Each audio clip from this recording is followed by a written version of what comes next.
All right, hello and welcome.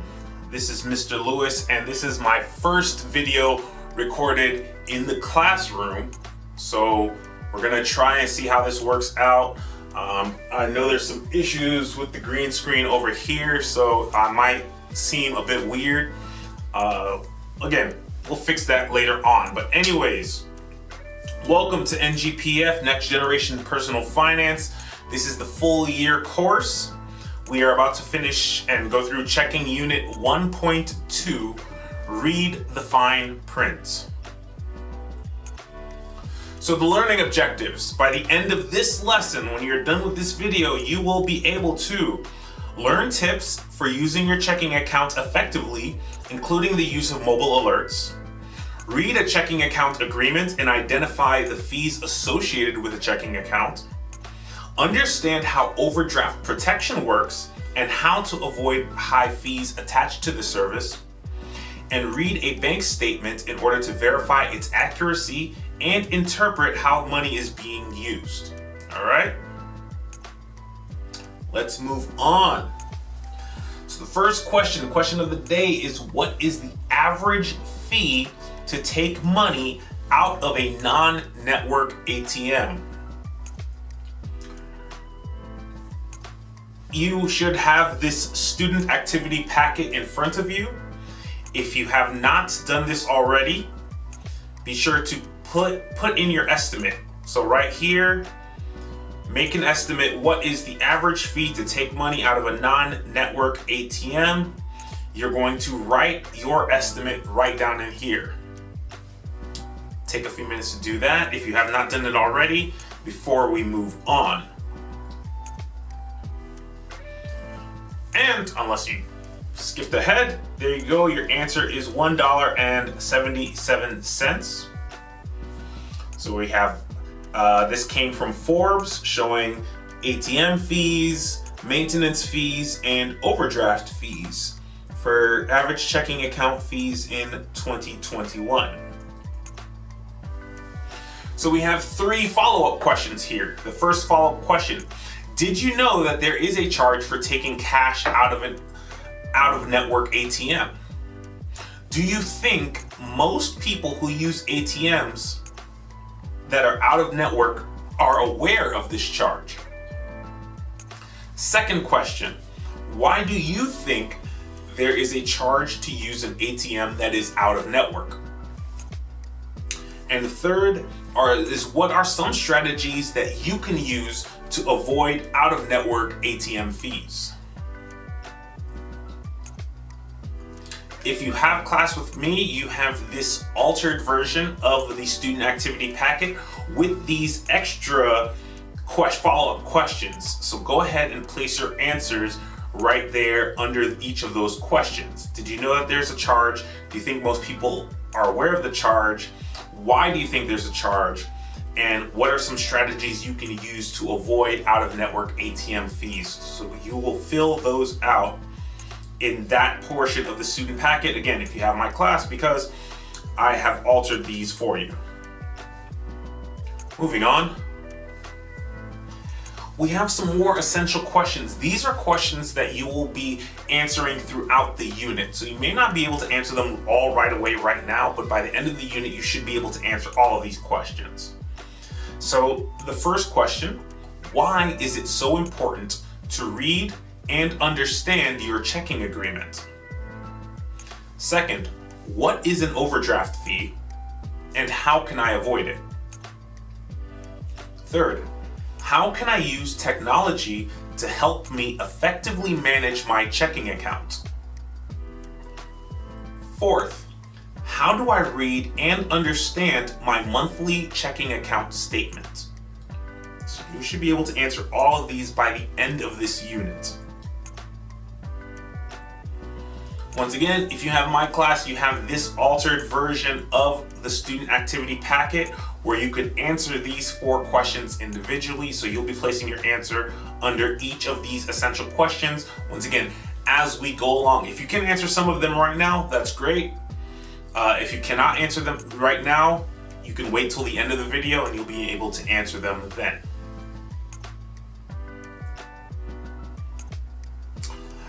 how to start using your checking account properly. Checking accounts are fundamental, as you saw in the last lesson, but it's important to know how to use your account properly. Watch this video starting at 42 seconds to answer the questions. Question 1. Why is it vitally important to understand the fees your bank may charge on your checking account? Number 2. Why do the women from the financial diet recommend using direct deposit, mobile banking, and financial apps? Number 3. Checking account transactions are not reported to credit bureaus and do not affect your credit score. Why is it still important to manage your checking account well? Fourth question. How much money do they recommend keeping in your checking account? How much do they recommend for your emergency fund, a savings account? And here is the video.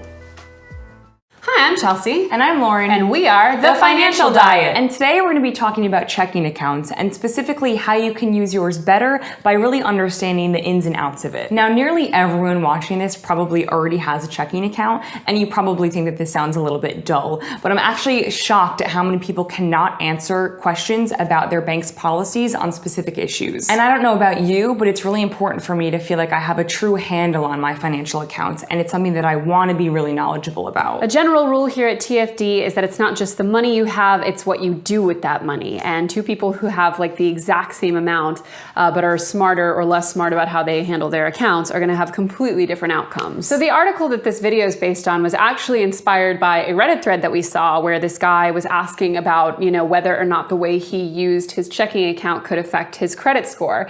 And we saw that and we were like, well, A, good question, we have no idea. And B, how many other things about our checking accounts do we just not know? It's sort of like this basic tool that everyone has that you may be using in the completely wrong way. So we made this video to help you make the most out of the checking account that you already have. So the first thing is to really know your bank's overdraft fee policy. Overdrafting is simply when you take out too much from your account so the balance falls below zero. This is something that I have like an extreme amount of personal experience with. Yeah, same. I remember getting the call from my mom telling me that the bank just called, your overdraft, run right down there right now with a $50 bill to top up your account.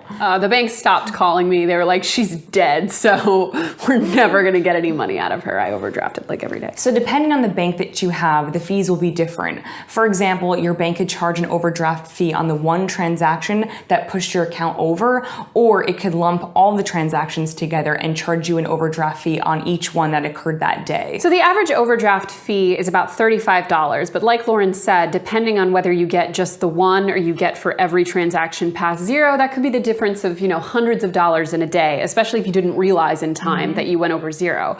But depending on the bank that you go to, there's a huge variation in terms of like the bank letting you off and saying, okay, we'll waive this one. And generally speaking, the better relationship you have with your personal banker, the more likely they'll be to, waive an overdraft fee here and there if it's not a pattern. So if you find out that you do have an overdraft fee, the first step should be calling the bank to see if you can get that fee waived. So the next thing you'll want to do with your checking account is consider the potential fees that you might incur. So there are a ton of different fees that are associated with boring old checking accounts. And that's everything from like ATM fees to international transfers, to low account fees, to lost debit card fees. Within the exact same thing, depending on the bank that you're going to, you could be talking about hundreds of dollars of difference in a year. So you not only have to figure out the kind of fees that are associated with your particular account, you also have to figure out what's the best way to avoid them, even if that just means, keeping a certain amount in your account month to month. But if you have a checking account that's slapping you with ridiculous fees for pretty much everything you do, maybe it's time to switch banks. The next thing would be to utilize direct deposit, online banking, and banking apps. Using these things will make your life infinitely better. It took me nearly a year at my first job to sign up for direct deposit, and by the time I finally did, the HR person couldn't stand me. And I should mention also that it took me a solid year to figure out that you can deposit a check by taking a picture of it, which completely changed my life. And Chase actually recently reported that more checks are cashed via their mobile app and ATMs than their actual branches. So So we'll link out to an article that covers some of the best banking apps in the description below. If you're anything like me and you're both a little bit lazy and constantly on your phone, the quality of the app for the checking account you have should be like the #1 criteria. So next you need to know if your checking account can potentially impact your credit score. So in short, the answer is no. Even things like closing a checking account is something that banks generally don't report to the bureaus, and those pesky overdraft fees are also not considered on your credit report. But there is something called the check system reports, which is sort of like a mini credit report that banks use. And if you're doing something like closing a checking account too frequently,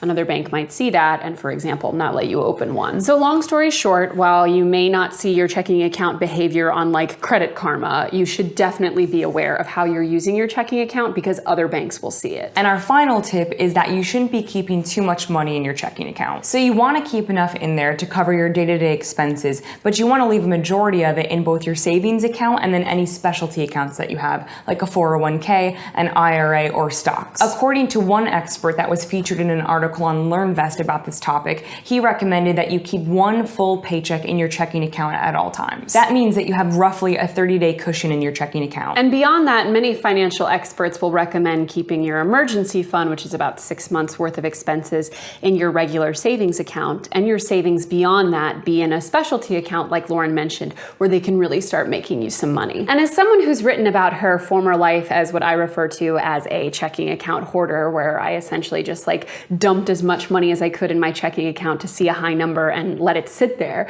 I can confirm that it's not just having the right account, it's actually using it the right way. So as always, thanks for watching, and don't forget to hit the subscribe button and go to thefinancialdiet.com for more. Bye! Okay, welcome back, and let's move on. In your student activity packet, you have this is the second activity. You'll be answering those questions under each one. So why is it vitally important to understand the fees? Why do they recommend using direct deposit? Why is it still important to manage your checking account well? How much money do they recommend keeping in your checking account? And how much do they recommend for your emergency fund? So you'll go ahead and answer those 4 questions right underneath each one of those.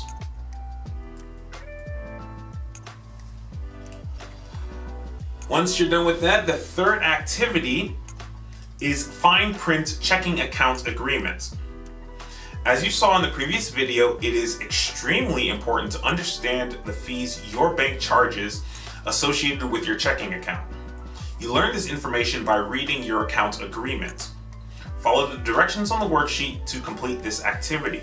This activity should take about 15 minutes, and we are going to look through this agreement together right now.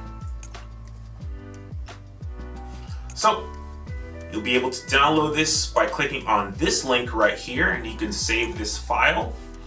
If you're in class with me, you may have already done this, worked on this, or you may need to download this. I will place an extra copy for you to be able to download, so let's go ahead and read this together. So, fine print checking account agreement. In this activity, you will explore a checking account agreement in more detail to understand its various components. Then you will answer questions using the sample checking account agreement below. Part 1 is read the fine print. Analyze the sample checking account agreement and answer the questions that follow. So we're going to look at this together. So we are at TCF Bank. This is our checking account summary that works for all states except Arizona for some reason. Account types. Your basic accounts are TCF Free Checking and TCF Free Student Checking. Special accounts are TCF Premier 50 Plus Checking and TCF Premier 62 Plus Checking. Premium accounts, TCF Premier Checking and TCF Premier Checking Plus. Minimum deposit needed to open these accounts, $25 for basic accounts, $25 for special accounts, and $500 for these premium accounts. Monthly maintenance fee, $0 for basic accounts, $9.95 for special accounts, and $15 for premium accounts. Let's move on. The requirements to waive the monthly maintenance fee. It's not applicable for basic accounts because there is no monthly maintenance fee. $10,000. So if you keep $10,000 in your account for special and premier accounts, minimum combined account balances, or 15 qualifying withdrawals. Also for premier 62 plus checking, $200 plus in direct deposits. Okay. And then for premium accounts, you need $15,000 minimum combined account balances, or $2,500 minimum account balance if you just have that one account. Interest bearing. So that's a no for basic accounts. You do not get interest for keeping your money in those accounts, but you do get interest for both special accounts and premium accounts. ATM fees. For using an ATM in TCF's ATM network is $0 for withdrawals, balance inquiries, and transfer. Fees may apply for other services. For using an ATM outside of TCF's ATM network, you have $3 per withdrawal in the USA, plus any fee the ATM operator charges, $5 per withdrawal outside of the US, plus 3% of the transaction, plus any fee that the ATM operator charges. And $2 just to check your balance, $2 per balance inquiry, plus any fee the ATM operator charges. NSF fee, non-sufficient funds fee, is $37 for each item we do not pay because it exceeds your available account balance. This is also called returned item NSF fee. Deposited item returned fee, $20 for each item that you cash or deposit that is rejected because the payer did not have enough money in his or her account for other reasons. So that means if somebody else, if my understanding is correct, somebody else gives you a check, you deposit in their account, in your account, they don't have money, they charge you $20 for them not having money. Stop payment fee is $35 per item to stop payment for up to 6 months. Mute that. Sorry about that noise. Account closing fee, $0, so it doesn't cost you any money to close your account. Statement fees. It's free for online statements, but $2 for paper statements. This is waived for premium accounts, special accounts, free student checking, and account holders younger than 18 years old. And then they have other service fees where they ask that you please see TCF's deposit account services and prices schedule for a list of additional service fees. Overdraft options. So it looks like we have a few. Option A is no overdraft service. If you decline any kind of overdraft service, TCF will not pay your overdrafts and will decline your ATM or debit card transactions that exceed your available account balance at the time you use your card. NSF fees may apply. See the explanatory note below. Option B, $10 overdraft transfer from a linked savings account. It's $10 per automated overdraft protection transfer from a linked TCF savings account. So if you run out of money in your checking account, they will transfer the money from your savings account into your checking account to make the payment. However, they will charge you $10 for that. Option C, an overdraft transfer from a line of credit. So if you have a line of credit with the bank, any outstanding account balances, they will charge you 18% per year interest on your line of credit, and then $10 for each advance, just like this, from a linked savings account from the line of credit.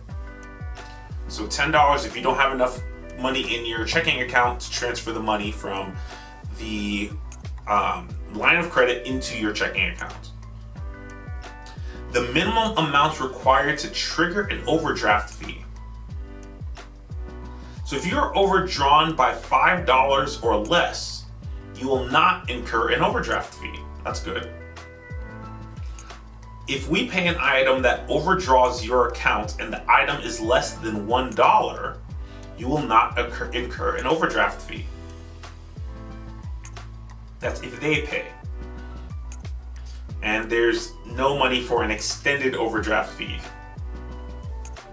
Your explanatory note says that we will decline one-time debit card and ATM transactions at no cost to you if they exceed the available account balance at the time you use your card, unless you ask for opt-in to overdraft services for these transactions. If you opt in, we may, in our discretion, approve these transactions. We may pay overdrafts due to other transactions unless you opt out of overdraft service for these transactions. If you opt out, we will decline any transaction that exceeds your available balance. Then you still have to pay that fee, the overdraft fee.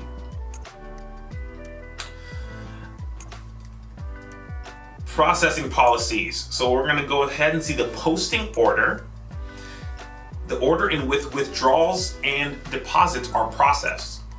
So TCF's current practice for processing the most common transactions on accounts is generally as follows. First, we process deposits made before the cutoff time before we process withdrawals. So deposits are first.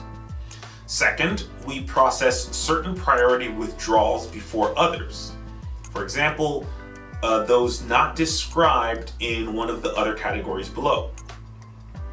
We generally process these transactions in groups in chronological order within each group based on the date and time of the transaction. Third, we generally process ATM and card withdrawals in chronological order based on a date and time associated with the transaction. Fourth, we generally process checks in lowest to highest order based on check number. Fifth, we generally process automated ACH withdrawals scheduled for payment on a business day in chronological order based on when we receive the electronic file for the withdrawals. Sixth, we process certain account fees such as monthly maintenance fees, ATM withdrawal fees, paper statement fees, and overdraft fees on daily overdraft fee accounts. And we also have a deposit hold policy, wire transfers, direct deposits, cash deposits with a teller, cash deposits at TCF ATMs that accept cash deposits, and the first $250 of aggregate check deposits with a teller are on the same business day. Check depositing at an ATM, one business day. Cashier check, government check, check drawn on TCF Bank, or postal money order deposit with a teller will take one business day. Other check deposits with a teller would take 2 business days. Longer delays may apply for new accounts. And here it says a business day is a non-holiday weekday. The end of a business day varies by TCF location, but it is no earlier than 2 p.m.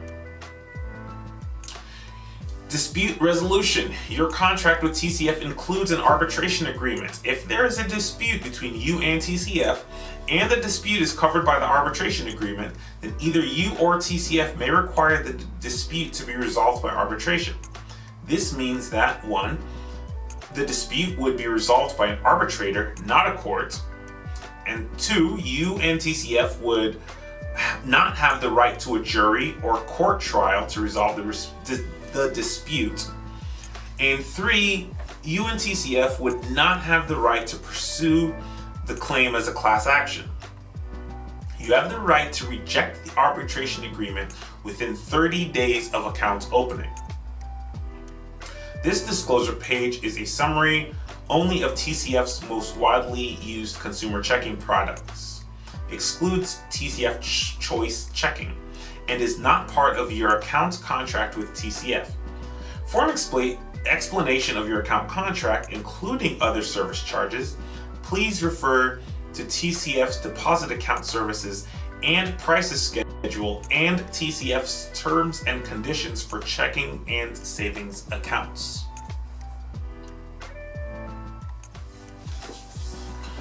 So let's move on to these questions here. First question, a student account would be classified as what type of account according to the agreement? A, basic, B, special, C, premium, or D, premier. If you forgot, you could either go back up and reread it or rewind a bit to get to that section where I read it. Number 2, which of the following is true about a TCF free student checking account? A, the minimum deposit to open the account is $25. B, the monthly maintenance fee is $15 per month. C, the account earns interest, which makes this a good savings account too. D, there is a $3 withdrawal fee for using an ATM in the TCF ATM network. Number 3, assuming you have a TCF free student checking account, which fee would end up costing you extra money? Is it A, an out-of-network ATM fee, B, monthly maintenance fee, C, paper statements fee, or D, account closing fee? Number 4, you choose option A for overdraft options. What would happen if you had $30 in your checking account and you tried to take out $45 at the grocery store using your debit card? A, your transaction would be denied and you'd have to return the groceries and you would be charged an overdraft fee. B, your transaction would be denied and you'd have to return the groceries and you would not be charged an overdraft fee. C, your transaction would be processed so you can purchase groceries, but you would not be charged an overdraft fee. Or D, your transaction would be processed, but you'd have to return the groceries and you would be charged an overdraft fee. So which of those, if you choose option A? For number 5, you choose option B for overdraft options. Assume that you have $30 in your checking account and $50 in your savings account. What would happen if you tried to take out $45 at the grocery store using your debit card? So we have a difference here. Now we have money in our savings account and we chose option B. A, your transaction would be denied and you would have to return the groceries if you didn't have the cash to pay for it. B, your transaction would be approved since the bank would transfer money from your savings to your checking account and you'd be charged a $10 fee. C, your transaction would be approved since the bank would transfer money from your savings to your checking account and you'd be charged a $37 fee.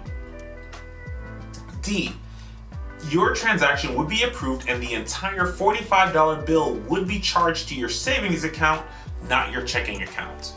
So again, remember the rules for option B. If you forgot, rewind or scroll up if you're following along in your worksheet.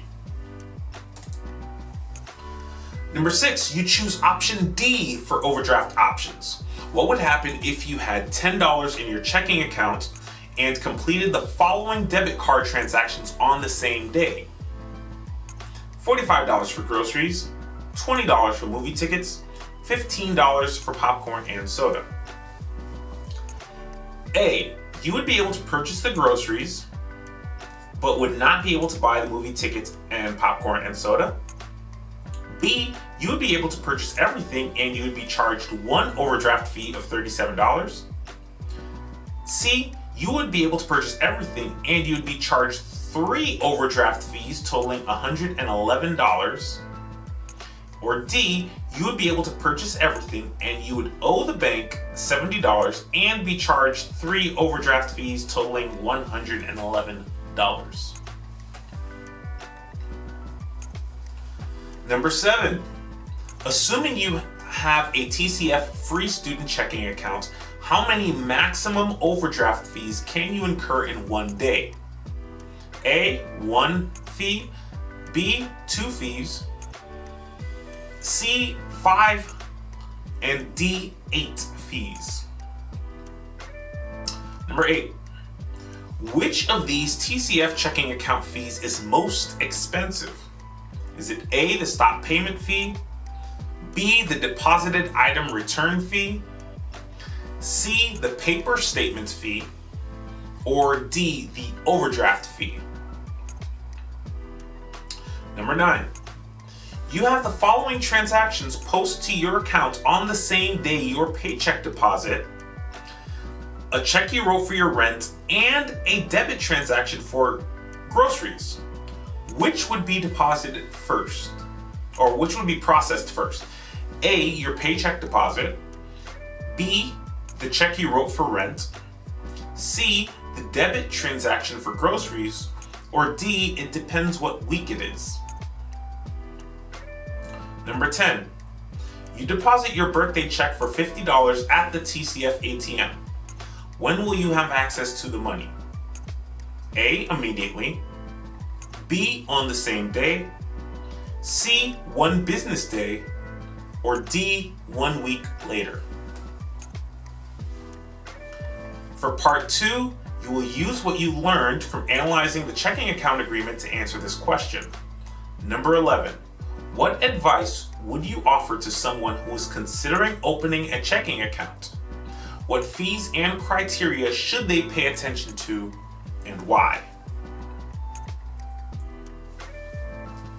Moving forward to number 4, the fourth activity for this lesson, bank overdraft fees. Overdraft fees, which average $35 per transaction, can devastate your checking account balance. Let's dive a little deeper into these fees and how you can prevent them. Watch this video, then answer the questions. Question 1, what is misleading about the term overdraft protection? Number 2, true or false? Once you are signed up for overdraft protection, you cannot opt out. Number 3, what else did Sharon do to avoid future overdraft fees?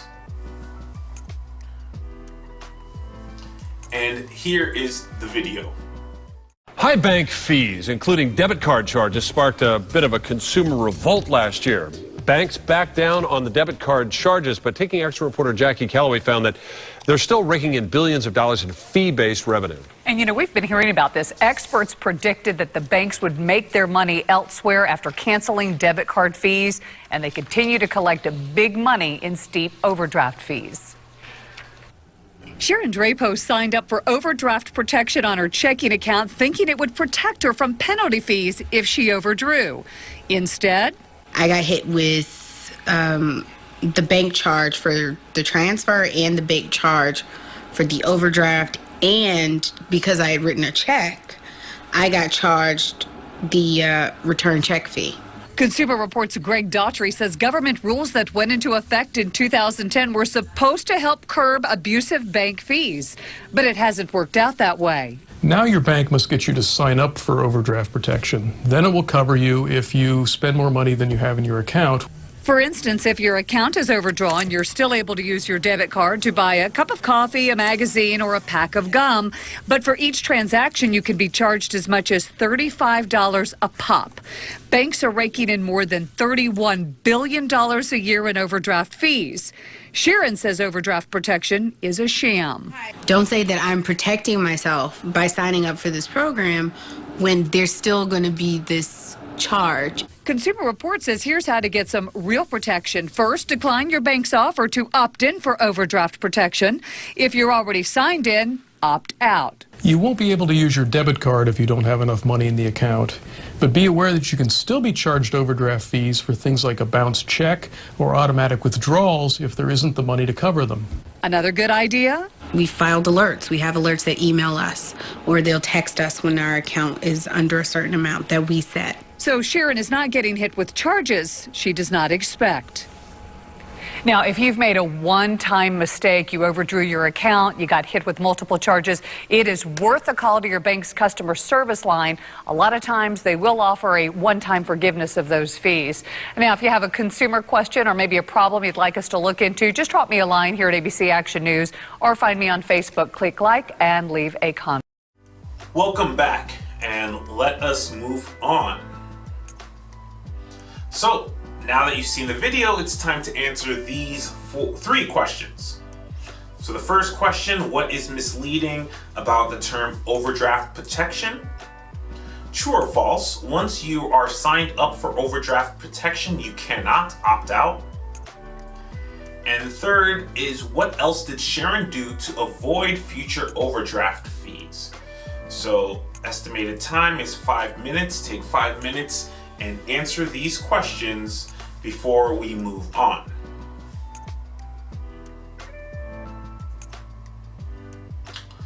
Moving forward to number 5, the fifth activity is an article, 3 mobile banking alerts everyone should activate. In a previous video, you saw Sharon recommend setting alerts to help prevent overdraft fees. Skim this article for recommendation on 3 alerts you too should set. Then answer the questions. Number 1, briefly describe the benefit of each type of alert below. Low balance, direct deposit, and unusual activity. And second, while all 3 of the alerts are highly recommended, which one do you think is most important and why? So let us go through this article together. If you have that worksheet in front of you, you can just click on this link and it will take you directly to the article. But we can also just read it together. So here we are, 7 mobile banking alerts that help protect your money, written by Renee Bennett on April 1st, 2022.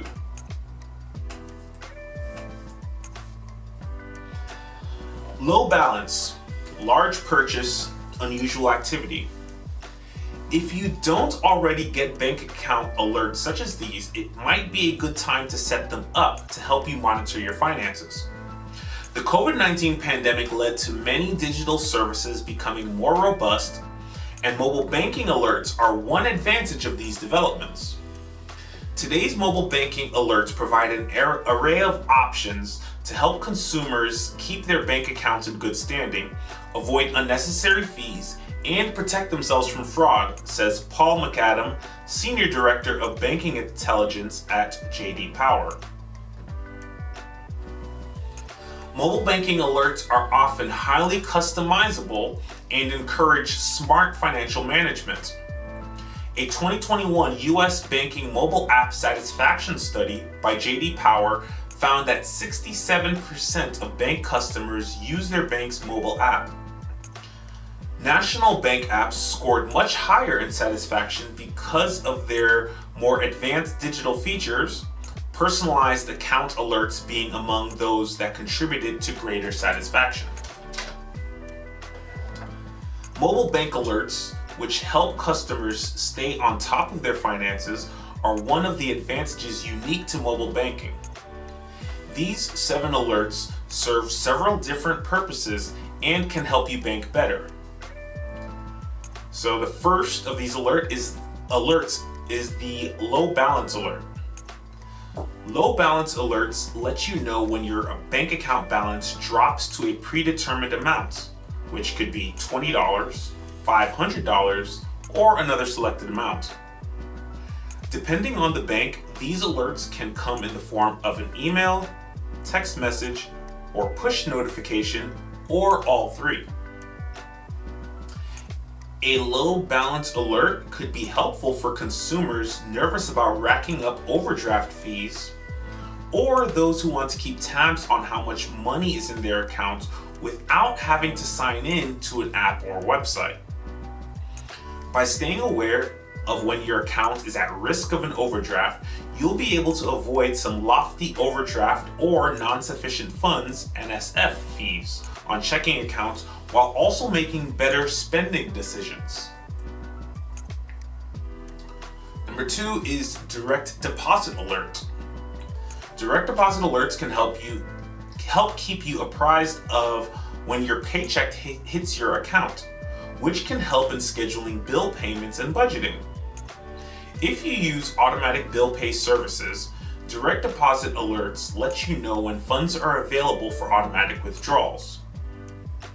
Our customers value account alerts as much as much as ever before for tracking spending and account balances, as well as helping monitor for and identify potential fraud, says Stacy Kika, a Wells Fargo spokeswoman.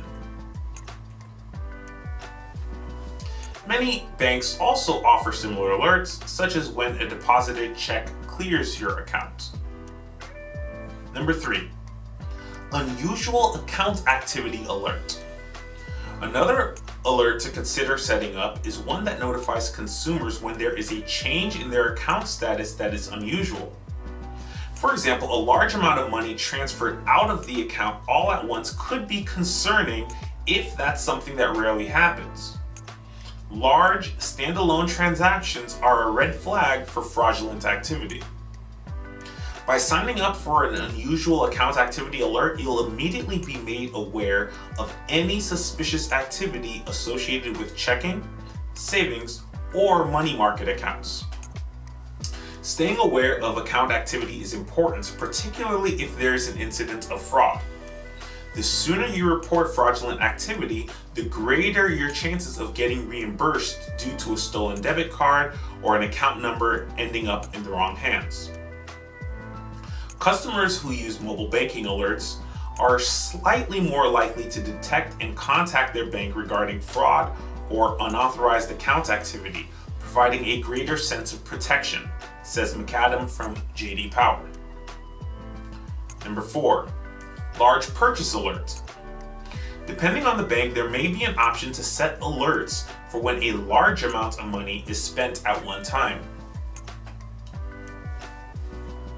This alert can help ensure the purchase doesn't go unnoticed and speed up the process of investigation and reimbursement if the purchase was unauthorized.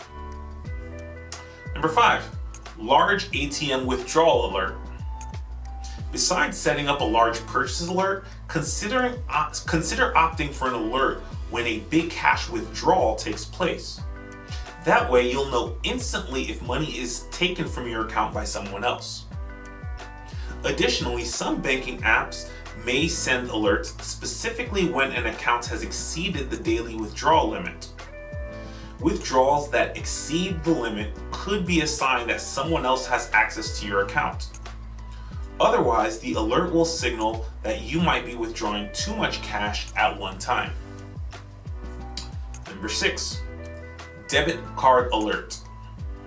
Debit card alerts can also be helpful for tracking purchases.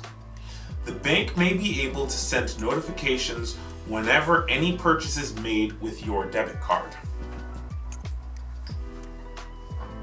Alternatively, a debit card alert could be used to notify you when a transaction is declined or made in an odd, uncustomary location, like another country. This feature, used in conjunction with card locks, make it possible to quickly shut off access to your debit card to intercept fraud. For those who are victims of bank fraud, it is also worth checking your credit report for any unusual activity to ensure someone hasn't opened a credit card in your name. Number 7, profile change alert. When it comes to digital banking, there is a risk that personal data may be threatened by data breaches or scams.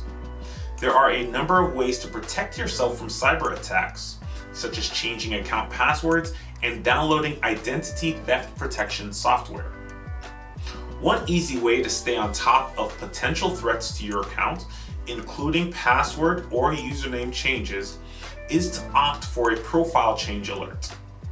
This alert notifies you of any updated personal details and account suspensions as well, which can help for detecting suspicious activity and blocking accounts or debit cards before they're used illegally.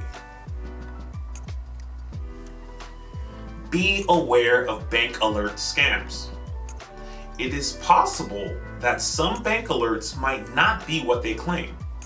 Sometimes scammers may send an email or text message claiming to be from the bank. The scammers may send a fake bank alert through text or email, known respectively as phishing and smishing, requesting information from the account holder to authorize a transaction or fix a problem with the account, but really they're attempting to get your personal information for illegal use. The Federal Trade Commission, FTC, warns that if a scam message asks for personal information, the scammer can gain access to your email accounts, bank accounts, credit cards, and more. Some things to look out for in an alert that might signal a scam are requests that require giving out personal information like social security or bank account numbers. The alert asks you to log in to your account from a provided link. You're asked to contact a phone number that appears to be your bank's number. It may be someone posing as a bank representative. What should you do if you receive one of these alerts? According to the FTC, you should never give out any personal information through email or text messages. If an alert asks for account information or asks you to do something through the message, such as clicking on a link, that may be a sign that the alert is fraudulent. A real financial institution won't ask for personal information by text or email. If the alert seems real but you're unsure, call or reach out to the bank through a contact listed on the bank's website rather than a contact provided by the alert. If the message turns out to be a scam, report it to the FTC at reportfraud.ftc.gov. It's also usually possible to report messages through the messaging app or email server with a report spam or junk option. Boosting your banking satisfaction. Once you know how to look out for scam alerts, banking alerts are highly useful. Alerts help consumers stay aware of their spending habits and account activity so that they can rest assured knowing that they won't miss any suspicious transactions or potential overdrafts. Plus, mobile alerts can boost satisfaction with your bank overall. Recent data from J.D. Power confirms that digitally engaging customers with features like alerts has a significant positive effect on customer satisfaction. Consumers report that relevant account alerts are one of the best ways that banks can deliver a personalized level of service, McAdams says. And that concludes the article. You now have roughly 5 minutes to answer these 2 questions, but the first question has 3 parts. So the question 1, in your own words, briefly describe the benefit of each type of alert below. You have A, low balance, B, direct deposit, and C, unusual activity. And the second question, while all 3 of the alerts are highly recommended, which one do you think is most important and why? Put your answer there for number 2. So now we have another video coming up. Top tips on checking your bank statement. With your checking account, you'll receive a bank statement that lists all of your transactions since the last statement date.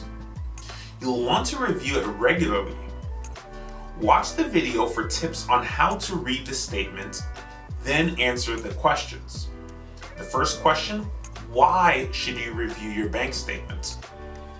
Second, what are some examples of fees that can be seen on a bank statement? The third question is, what does the video recommend if you notice a lot of fees appearing on your statement? So here is the video. It's really important that we stay on top of our money, and one of the ways we can do that is by reading and checking our bank statements. So let's start at the top of the page. A quick glance up here and we can see the dates for the statement. This will generally be for the previous month. If you look at your statement, you'll see a record of the money coming in. This may be called a credit. This will include money from your pay, any income you earn from government benefits and pensions, and any interest. Also have a look at your bank statement and you'll see a record of the money going out. This might be cash withdrawals, FPOS or direct debits. This may also be called a debit. Next, take a look at the fees you may be paying. You could be charged many fees, including fees for ATM, FPOS or account keeping fees, just to name a few. With so many different fees, the cost of running your account can really add up. If you think your bank fees seem too high, contact your bank and have a chat. They may be able to find a more suitable account for you with lower fees or no account keeping fees at all. Finally, it's a good idea to keep an eye on your account balance. That way, you know what's happening with your money on a regular basis. So there you have it, our top tips on how to check your bank statement. Also, take a look at ASIC's Money Smart website for more tips and tools on how you can stay on top of your money.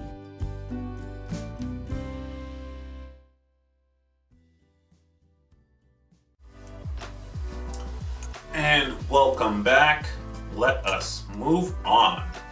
So now that you've finished watching the video, you can go ahead and answer these questions. First question, why should you review your bank statements? Second, what are some examples of fees that can be seen on a bank statement? And third, what does the video recommend if you notice a lot of fees appearing on your statement? Can't answer those questions? Rewind, rewatch the video, go ahead and answer those in your student packet before we continue on.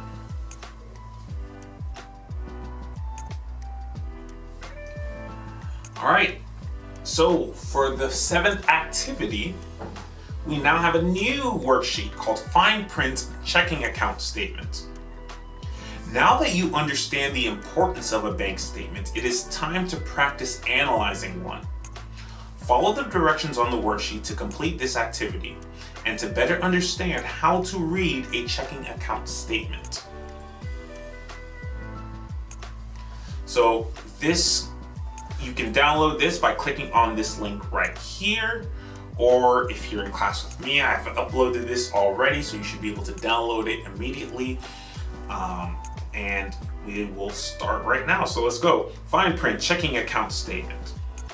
In this activity, you will explore a checking account statement in more detail to understand its various components. Then you will answer questions using a sample statement below. Part 1. Read the fine print. Analyze this sample checking account statement and answer the questions that follow. Whoa, all right, let's take a look at this. We're at the First Bank of Wiki on James Street. And we have John Jones is the bank owner. This is a checking account. This is from October 9th, 2018 to November 9th, 2018. So at the beginning, he had 55 cents in his account. So he had a payroll deposit, looks like he works at a hotel. So he deposited $694.81. He paid for his credit card, $200, lowering his balance to $495.36. He took $20 out of an ATM, lowering his balance to $475.36. He has a monthly maintenance fee of $3, dropping that down to $472.36. A point of sale debit purchase of electronics. So some electronic that he bought for $299. Dropped the balance down to $469.37.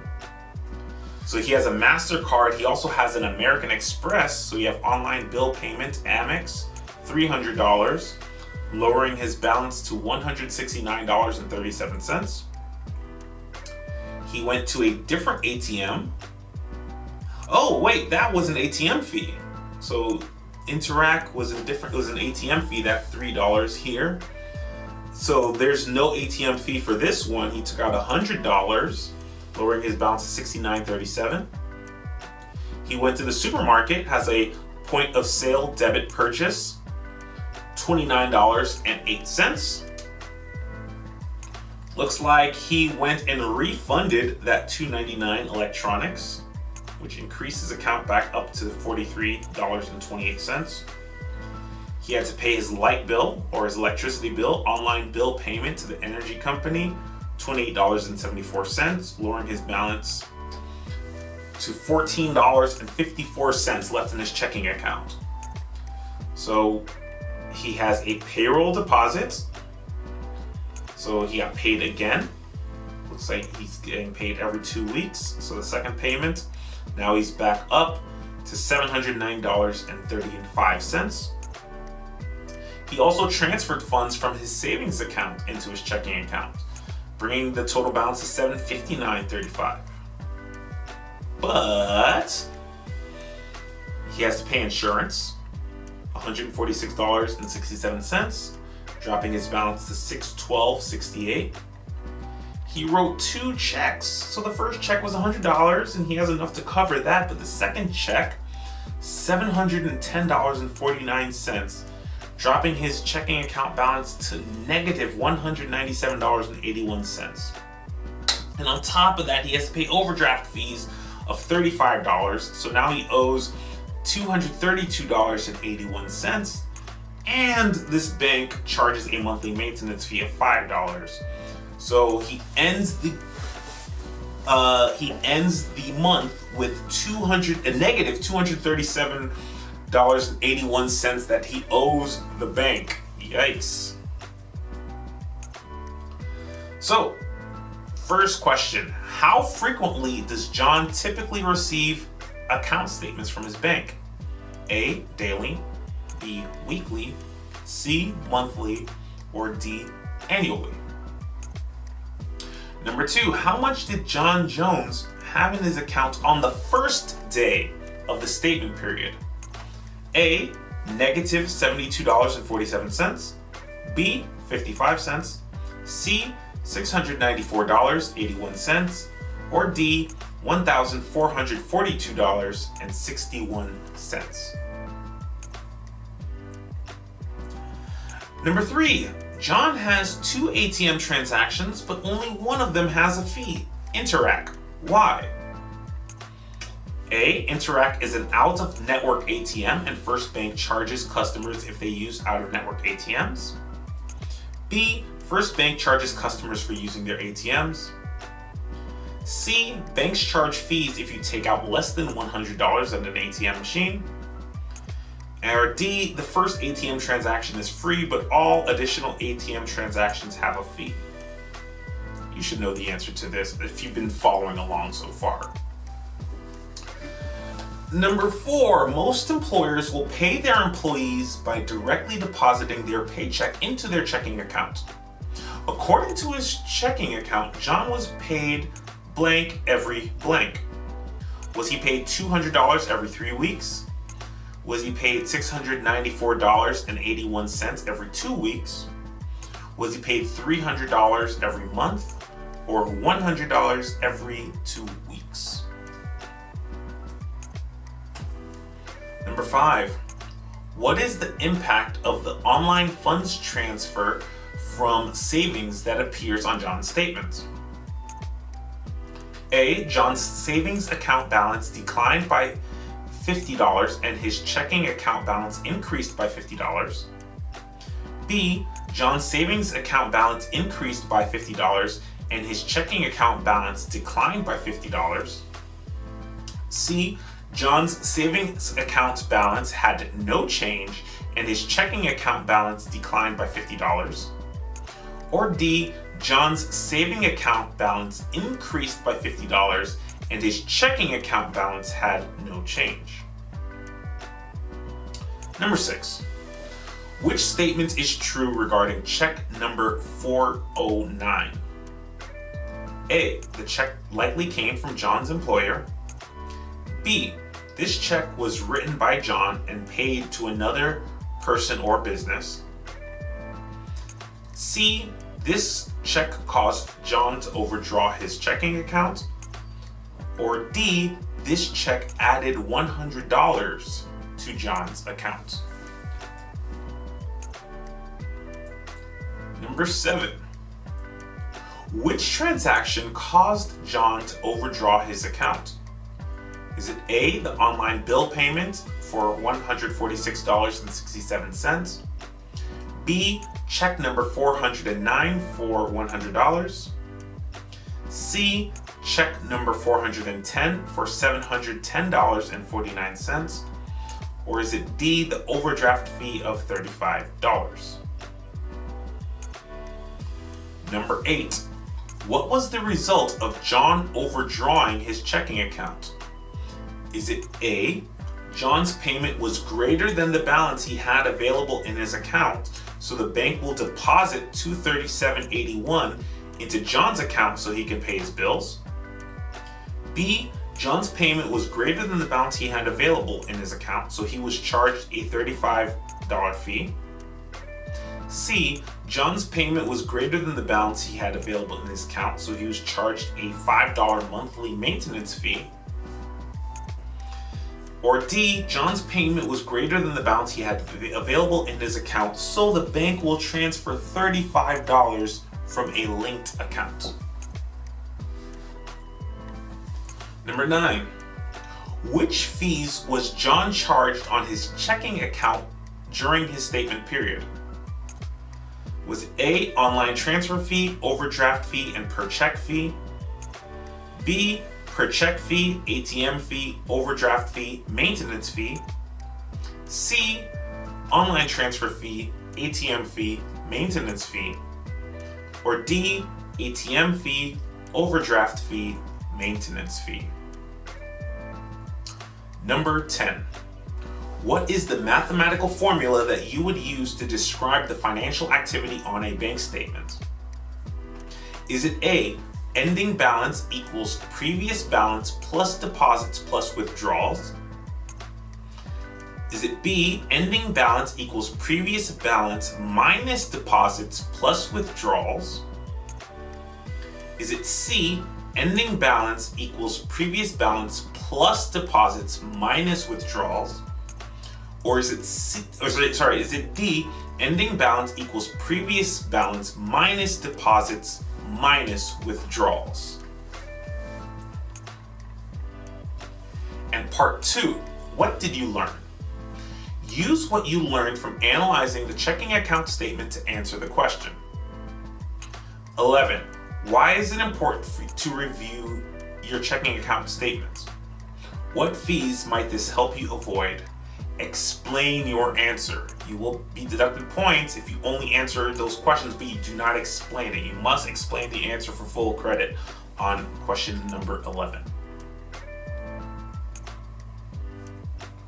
Once you are finished with that, activity number 8 is the exit ticket. So follow your teacher's directions to complete the exit ticket, which is the last activity for this lesson.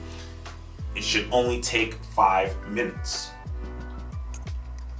And that's it for this lesson. So now that you've gone through all of that, you should be able to answer all of the questions in your student activity packet. You should be able to turn that in, and you are now finished with lesson 1.2, read the fine print. All right, so that's it for me, and I will see you in lesson 1.3 in the checking account unit. So I'll see you then.